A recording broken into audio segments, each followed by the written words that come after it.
After returning from war, Rick thought his nightmare was finally over, but something followed him home from an ancient cave, and it wasn't human.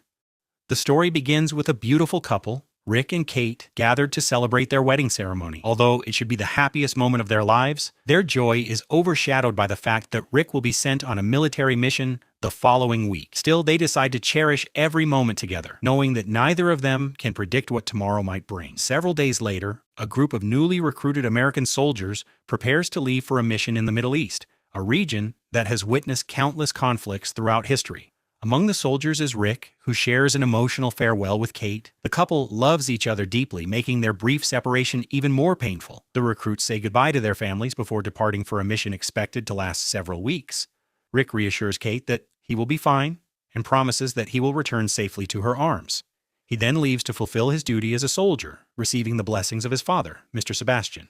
Soon the soldiers find themselves on a rocky battlefield in a remote region of the Middle East. It is nighttime, and the darkness makes it almost impossible to see where the enemy is hiding. Many soldiers lose their lives without ever seeing their attackers. Rick continues moving cautiously across the dangerous terrain, desperately trying to determine where the enemy is located. When the gunfire finally stops, the commander orders the troops to advance. Shortly afterward, they encounter a small group of terrorists who surrender after realizing they are completely outnumbered. The captain questions them about the location of the remaining fighters, but one of the prisoners insists that they are the only ones left. Suddenly, a soldier notices someone running toward a cave in the hillside. Not wanting anyone to escape, the commander orders Rick to investigate the entrance. Rick bravely follows the order, even though fear begins to take control of him. He enters the dark cave and uses his flashlight to follow the mysterious figure ahead. After moving through a narrow passage, he reaches a much larger chamber. There, he is shocked to discover strange inscriptions written in an unknown language across the walls.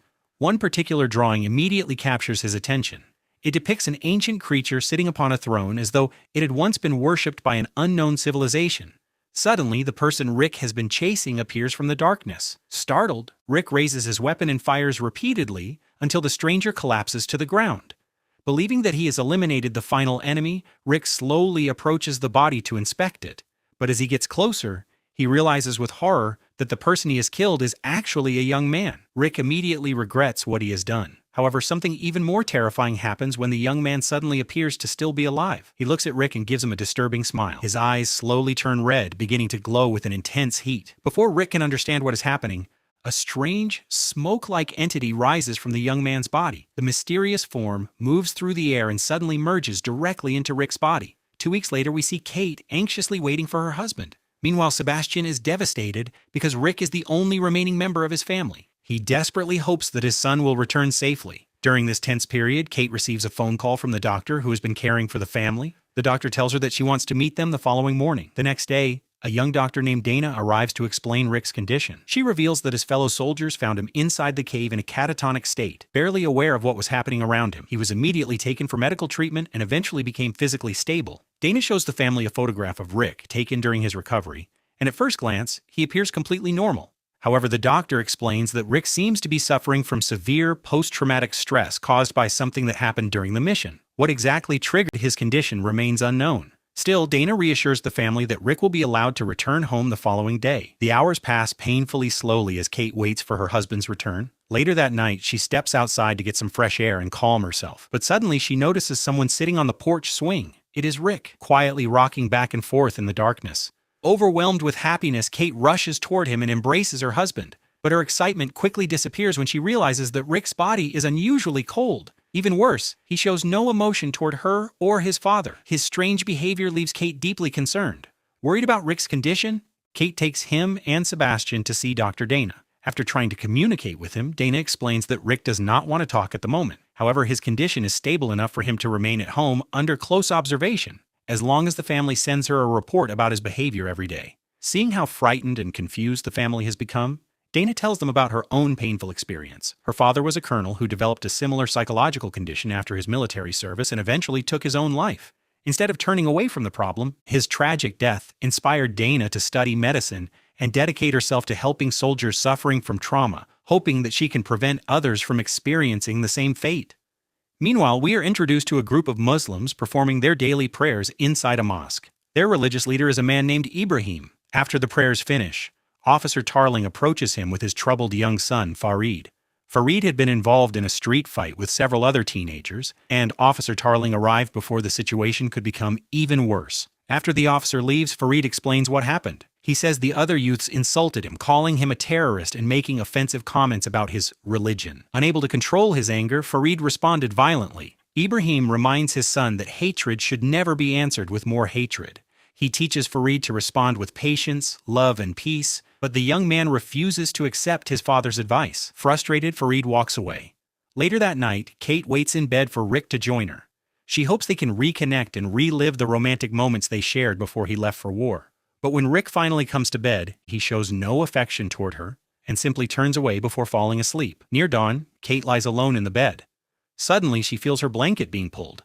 A strange, smoke-like presence seems to move across her body. Terrified, Kate wakes up, but there is nothing unusual in the room. She only notices Rick standing inside the bathroom. When Kate tries to get out of bed and approach him, she accidentally steps onto a piece of broken glass. The sharp pain immediately brings her back to reality. After the disturbing nightmare, she looks toward Rick and realizes that he is already awake, staring at her in a strange and unsettling way. A few minutes later, Rick is in the kitchen cutting meat. Suddenly, he accidentally cuts himself with the knife. What frightens everyone is that he shows absolutely no reaction to the injury, as if he cannot feel any pain. Sebastian notices what is happening and quickly tries to stop him before he seriously injures himself. But when Sebastian reaches for him, Rick suddenly becomes aggressive. He grabs his father and slams him against the table, seemingly treating him as though he were an enemy. Kate hears the noise and rushes into the kitchen. She immediately pulls Rick away from Sebastian and tries to protect his father. Rick then walks into another room without saying a word, leaving Kate standing there in fear and confusion. Something inside Rick has clearly changed, but the family still has no idea what entered his body inside that ancient cave. Later, Kate and Sebastian speak with Dr. Dana about Rick's sudden outbursts of rage. Dana explains that such behavior can be common after severe trauma and may gradually return to normal over several months. She then introduces a different form of treatment involving masks created by the patients themselves. According to Dana, the masks allow people to express emotions that they may struggle to communicate with words. Soon afterward, Rick joins a group of patients participating in the therapy. Unlike everyone else, he is the only person without a mask. Yet he is still able to communicate with the others. When Dana asks him what he wants to talk about, Rick begins describing his experiences during the war. He explains that every moment in the combat zone was filled with fear because he never knew whether a local person might secretly be an enemy waiting to kill him. That constant uncertainty slowly consumed him from within. As a soldier, he believed he had only two choices. He could live with fear, or he could develop hatred toward the people he was fighting. Rick admits that the thought of being unable to survive the war constantly haunted him. Then he recalls a patrol in a small Iraqi town. During the operation, he heard a woman screaming as she ran toward one of his fellow soldiers. She was wearing a vest packed with grenades, and before anyone could stop her, she detonated herself. The explosion killed everyone nearby. Rick was the only survivor from his entire battalion. The tragedy changed something inside him and filled his heart with hatred. Until that moment, he had been controlled by fear. But after witnessing the massacre, his second choice arrived with overwhelming force. Rick admits that he chose hatred. Everyone listens carefully as Rick describes what happened. For the first time, the people around him begin to understand the depth of the trauma he experienced during the war. Later, while still at the Psychological Support Institute, Dana gives Rick a special white mask. She tells him that he can draw on it, change it, or add anything he wants. The purpose is to allow the people around him to understand what he is feeling inside. Dana encourages him to use the mask to express his emotions, fears, and anger. As soon as Dana leaves the room, Rick prepares a small, improvised fire. He throws the white mask directly into the flames and watches it burn. Moments later, his eyes suddenly turn red, making him look as though something unnatural has taken control of him. Later, Rick is back at home with Kate. Surprisingly, he begins acting affectionate toward her. He behaves like the husband she remembers, and the loving moment makes Kate extremely happy. But when she turns to look at him, her happiness disappears. Rick is wearing the burned mask. His body also appears strangely altered, as though something inside him is controlling his actions. The disturbing moment eventually ends, but Kate remains terrified. She is unable to stop Rick from leaving the house. At dawn, Ibrahim is leading the prayer gathering at his mosque. Suddenly, Rick slowly enters the building and walks toward the center of the room. The people who notice him immediately become suspicious. They recognize him as an American soldier who killed many of their people. Several men quickly move toward Rick and begin attacking him. Ibrahim immediately intervenes and orders them to stop, insisting that no one should harm the soldier. He then takes Rick into his private office and asks why he interrupted their prayers. Rick suddenly begins speaking in Arabic. He claims that he will sanctify the mosque and make it his refuge. Ibrahim becomes disturbed by the soldier's words and confronts him about insulting their religion. Rick removes his mask and calmly says that his name is Fire Without Smoke. He then points toward a place called Karkot, explaining that he fought there during his final mission, and that something happened to him there that turned him into a new man. Ibrahim realizes that Rick may be experiencing a severe psychotic episode. Instead of becoming angry, he remains calm and decides to give the soldier some time alone. About half an hour later, Kate arrives after the police have been called to deal with her disturbed husband. She enters the mosque and respectfully covers her head with a scarf before approaching Ibrahim's office. Inside, she finds Rick sitting quietly in the corner. Kate explains to the authorities that her husband has been suffering from serious mental problems since returning from the war. Understanding the situation, Ibrahim refuses to make accusations that could result in Rick being arrested. After Rick is released, Kate takes him toward the car and thanks Ibrahim for showing them kindness. But before they leave, Ibrahim asks Kate an unexpected question. He wants to know where Rick learned ancient Aramaic. Kate is confused because her husband does not speak multiple languages. Ibrahim warns her to watch Rick carefully because there are certain things that science cannot explain and may not be able to cure. After the couple leaves, Ibrahim returns to his office with a growing feeling that something is wrong. He looks toward a vase of flowers and notices something disturbing. Every flower has suddenly withered. Meanwhile, Kate begins researching the city Ibrahim mentioned. She discovers photographs showing soldiers fighting in the region, along with a terrifying video of a person behaving as though they are possessed. Back at home, Sebastian suddenly becomes frightened when he sees Rick wearing the strange mask. But moments later, the image disappears, as if it had never been there. Kate hears Sebastian's brief scream and enters the room. Sebastian insists that he is fine and says that he simply needs to take a walk. As soon as Sebastian leaves, Kate is startled when Rick suddenly appears behind her. She tries to comfort him with a hug and speaks reassuringly to him. But without warning, Rick grabs her and pushes her against the wall. He lifts her completely off the ground. For a terrifying moment, Kate struggles to breathe. Fortunately, Rick suddenly releases her and walks away as though nothing happened. The following morning, Kate and Rick are at Dana's office. Rick is questioned about what happened during the previous night, but he refuses to say anything. Because of his increasingly dangerous behavior, Dana decides that Rick should remain at the institute under observation. Later, Kate seeks help from Father Stephen. She tells the priest that her husband no longer seems like the man she married and admits that she is close to giving up. Stephen encourages her to keep faith in Rick's recovery. He offers prayers for both of them and tells Kate not to lose hope. But Kate realizes that she is not finding the answers she needs. She returns to Ibrahim's mosque and asks to speak with him privately. Kate tells him about the ancient city of Karkot, a region where approximately 15,000 soldiers reportedly died during years of warfare. According to the reports she discovered, the area was once occupied by Soviet forces who committed terrible crimes while ignoring human rights. But years later, strange reports began emerging from the region. People claimed to have witnessed supernatural apparitions and heard terrifying sounds coming from dark and isolated locations. Ibrahim asks Kate what she believes these stories have to do with her husband.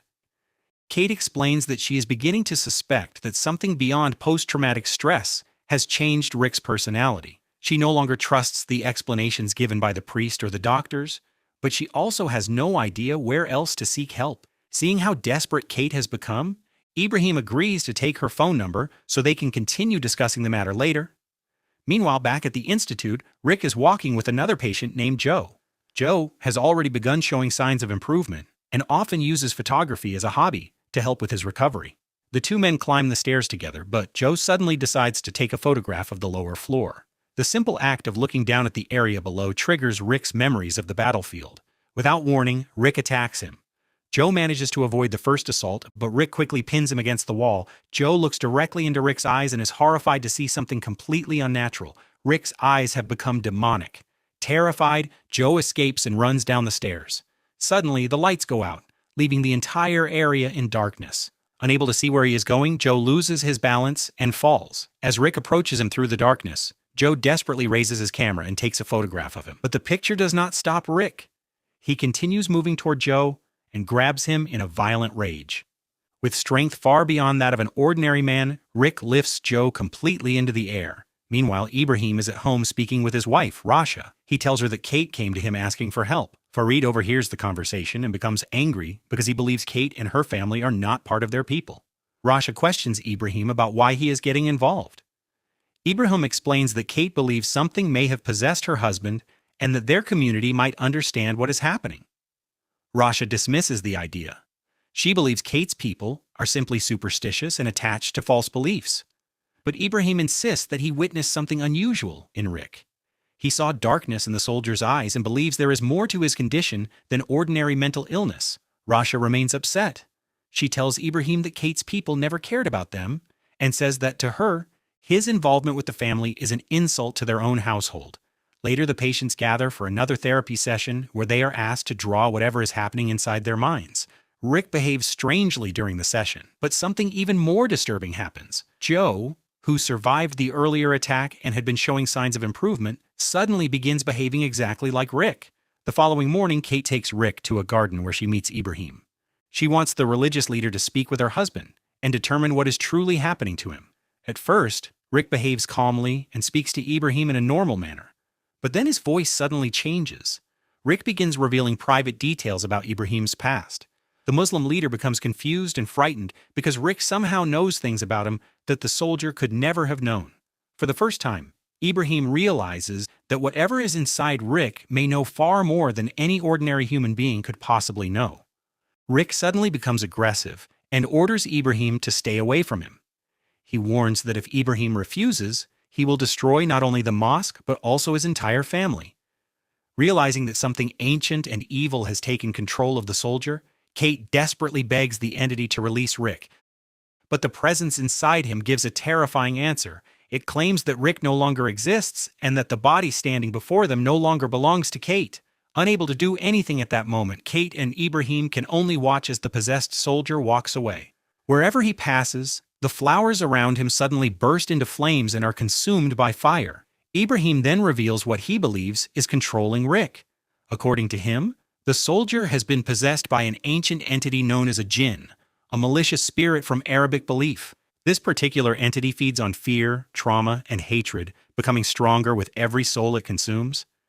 Ibrahim asks Kate to give him some time to prepare because he intends to perform a spiritual exorcism and free Rick from the creature's control. The following day, a nurse urgently calls Dana to Rick's room at the institute. When Dana arrives, she is shocked by what she sees. Rick is standing calmly while several other soldiers suffering from war trauma are writhing helplessly on the floor around him.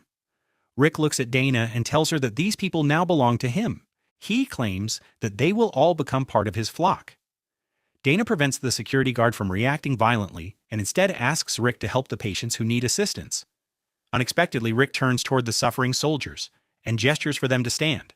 One by one, they obey his command and move toward the place Dana instructed them to go. Later, Dana examines the patient's medical records and brain scans, searching for any explanation for their strange behavior. But the results reveal nothing unusual. There is no physical abnormality in their brains, and no medical explanation for why they are behaving as though they are under someone else's control. Meanwhile, Ibrahim continues researching the mysterious entity. He discovers that similar appearances and unexplained events have occurred in places associated with violence, war, and mass death. Suddenly, the books on the shelf behind him begin moving on their own. Ibrahim quickly reaches for the furniture, trying to keep it steady, but the strange phenomenon suddenly stops. Curious about what may be hidden behind the shelf, Ibrahim asks the janitor, Jacob, to help him move it. When they pull the shelf away from the wall, they discover something terrifying. Behind it is the same ancient painting of the mysterious entity that Rick saw inside the cave. Ibrahim says that he will get a cleaning product and remove the image from the wall, but while walking through the hallway, he suddenly hears a horrifying scream. Ibrahim immediately rushes back to his office. His desk is now surrounded by flames while Jacob stands motionless nearby. His eyes have turned completely black and appear to radiate unnatural heat. Then, just as suddenly as it began, the strange possession disappears. Jacob returns to normal and has no idea what happened to him. A few minutes later, Ibrahim speaks with one of the Muslim counselors, who gives him an important warning. If Ibrahim succeeds in forcing the entity out of Rick, he must immediately trap the spirit inside an object and then burn that object. As soon as the counselor leaves, Ibrahim notices someone standing in the shadows. It is his son, Farid. The young man suddenly appears possessed and once again threatens his father. The entity demands that Ibrahim stay out of its plans. Ibrahim asks what the creature wants from humanity. Using Farid's fear, anger, and other dark emotions as a doorway, the entity reveals its true purpose. It wants war. It wants revenge against the people who destroyed its ancient city more than 2,000 years ago. The The creature then gives Ibrahim a terrifying warning. If he continues interfering, it will return and destroy Farid. Back at the Psychological Institute, Dana goes to check on Rick. When she enters his room, she discovers that the furniture has been stacked on top of itself in a bizarre arrangement, almost as though the objects are floating. Suddenly, Rick appears beside her. He forcefully pushes Dana out of the room and makes it clear that he wants to be left alone. Dana then goes to Joe's room, but she cannot find him anywhere. She looks underneath the bed and discovers the same symbol associated with the ancient entity drawn across the floor. Suddenly, Joe appears and violently shoves the bed aside. He is holding the security guard's gun, the same guard he killed only minutes earlier. Joe quickly grabs Dana and pins her against the wall. The doctor desperately tries to convince him that he is still a good person and that he can fight whatever is controlling him. For a moment, Joe removes his mask and appears to regain control of himself, but the situation suddenly takes a tragic turn. At Ibrahim's home, he ties Farid to the bed because he knows that the young man has been marked by the evil entity. Even though he is terrified for his son, Ibrahim asks Rasha to watch over him because he knows that he must stop the creature. He then calls Kate and asks her to meet him at the Psychological Institute. When they arrive, Dana is overseeing the investigation into what happened. Kate asks Dana to bring Rick to them so that Ibrahim can perform the exorcism. Dana agrees because she has Joe's camera in her possession. Inside it, she discovered the photograph Joe took of Rick during the attack. Believing that Kate and Ibrahim may be right, Dana prepares a dose of tranquilizer. The group then heads toward the place where Rick was last seen. Inside the building, chairs and tables are floating in the air, completely defying gravity. The area is surrounded by darkness. Suddenly, Rick appears and slowly approaches Kate, deliberately trying to frighten her. Fortunately, Dana reacts quickly. She injects Rick with the tranquilizer and the soldier collapses unconscious. Ibrahim explains that they have only 2 hours to complete the ritual. They quickly take Rick to the mosque. Once there, Ibrahim instructs his congregation not to enter the building if they hear anything terrifying. Instead, he tells them to remain outside and pray for everyone inside. While Ibrahim prepares Rick's mask to be used as the vessel for the entity, the soldier suddenly wakes up. Although he is still weakened by the tranquilizer, Rick somehow manages to command his followers to come to him. Ibrahim begins chanting in Arabic. Dana leaves the mosque to obtain another dose of tranquilizer. But suddenly, a van arrives carrying the soldiers who have fallen under the creature's influence. They rush out of the vehicle in a violent rage and immediately attack Ibrahim's men. Inside the mosque, Ibrahim continues the ritual and manages to complete the first chant. But Rick suddenly rises and stands directly in front of him. The entity does not attack Ibrahim during the ritual. However, it remains inside Rick's body. Kate asks Ibrahim why the exorcism has failed. Ibrahim explains that the chant must be performed 3 times before the entity can be forced out completely. They begin searching for the possessed soldier. Shortly afterward, Dana returns to the mosque. As she walks through the building, she notices something terrifying. The walls are now covered with ancient symbols written in an archaic form of Arabic. Suddenly, Rick appears behind her. He grabs Dana and violently slams her against the wall. Rick mocks her medical treatment and insults her belief that therapy can cure what is happening to him. Fortunately, Ibrahim arrives just in time. He grabs a fire extinguisher and strikes Rick, knocking him unconscious. Ibrahim then returns to the sacred hall and continues the ritual. As the chant continues, more inscriptions begin appearing across the walls. Symbols that were previously invisible now cover the mosque. Outside, the battle becomes increasingly difficult to control. Suddenly, someone throws a Molotov cocktail into the building. The explosion distracts Ibrahim for a moment. Immediately, the entity rises with terrifying power and throws Dana and Sebastian aside. Outside, 2 police cars arrive at the scene, but even the officers are quickly overwhelmed by the soldiers under the entity's control. Rick turns toward Ibrahim and grabs him by the throat. The possessed soldier tries to stop him from completing the chant. Kate gets back on her feet and uses the self-defense techniques Rick once taught her, but her attacks are not strong enough to stop him. Rick approaches Ibrahim, breaks his hand, and throws him violently to the ground. At that moment, Kate makes a desperate decision. She tells the entity that she is willing to surrender herself completely. Kate reminds the creature that she promised Rick she would stay with him wherever he went. Then she asks the jinn to take her too. The distraction gives Ibrahim the opportunity he needs. He completes the final chant. The evil spirit is forced out of Rick's body and directed into the mask Ibrahim prepared as its vessel. Kate immediately removes the mask and, following Ibrahim's instructions, throws it into the fire. The malignant smoke that had consumed Rick's body leaves him completely. The entity becomes trapped inside the burning mask. As the ritual succeeds, All of the people controlled by the creature suddenly return to their normal state. The soldiers regain their senses, and the victims of the possession are finally reunited with their families. For a moment, it seems that the nightmare is finally over. Later, after everything she has endured, Dana finally returns home, takes a bath, hoping to relax and forget the terrifying events. But as she rests in the water, something suddenly grabs her. Dana begins being pulled downward into the bathtub. She struggles desperately, but the unseen force continues dragging her beneath the water, and with that terrifying final moment, the film ends, suggesting that the ancient evil may not have been destroyed after all.